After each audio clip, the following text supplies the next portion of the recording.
appointed as councilman at large. He talks about all his untiring efforts as a volunteer, past president in NAACP, his leadership in numerous community organizations.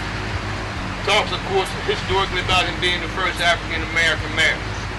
Talks about his profession, his history as a professor at the University of Delaware. And I'm going to hand this to you when I'm finished, but I'm going to make this real personal, because it is personal. I love you with all my heart. And the cliche says, you never forget from whence you come. That's right. December 1974, I finished the University of Delaware. This man said he's only 22, but he's worthy of taking on the responsibility of assisting with the transition in the school desegregation. What some folks want to forget is he served on the Christina School Board as president. He served on the Super Board, representing the city. What folks very often will forget, and I'm going to make you remember today, not for Jim Sills, and the fact that the School Decision Committee basically representing the suburbs on one end. As a director of the Urban Agent Program, he said we must have something in the city to assist with the transition. Thus, the Parent Educational Resource Center, established by the Home and School Council, that hired me. I had no idea I'd be on the battlefield for 39 years. But he made that possible, and my view is, not for him, all the peaceful implementation we talk about, I'm not so sure it would have happened.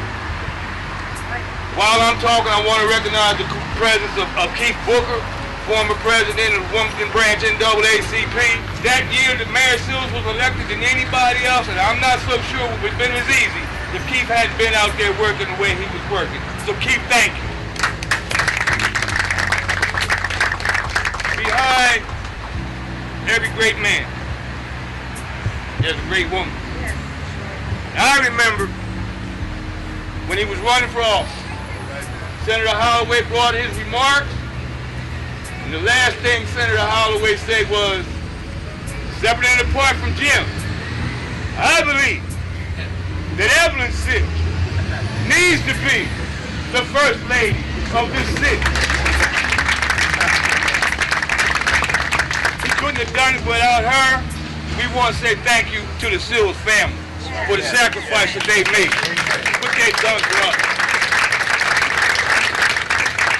Me personally, a lot of folks say I can write.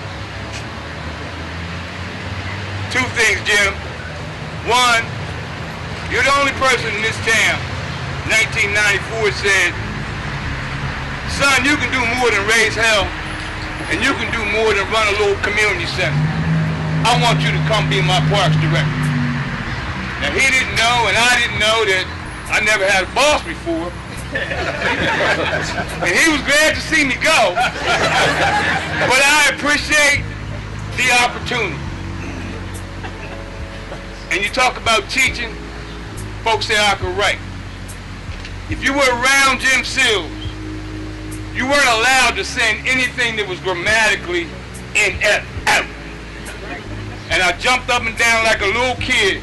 The last letter I wrote as parks director, I called him. It was a big fight with the state and food program. I called him because the letter had to come from him. He said, Jay, it's a good letter. Sign my name, Jim Sills, and send it. I said, I'm not signing your name. I'll be right there to bring it to you. I hung up the phone, jumped up and down like a little kid. Chanel walked in and said, what the hell is wrong with you? I said, it took me 20 years to finally write something that he didn't have to mark on. And finally, given what I do and the transition that he helped us with, that he made possible with school desegregation, you can't talk about school desegregation and not recognize the president, Dr. Joseph Johnson, because Joe and Jim made that possible for us. I love you, thank you for everything, and you're a role model and teacher for us all. brothers in red and white, he only made one mistake.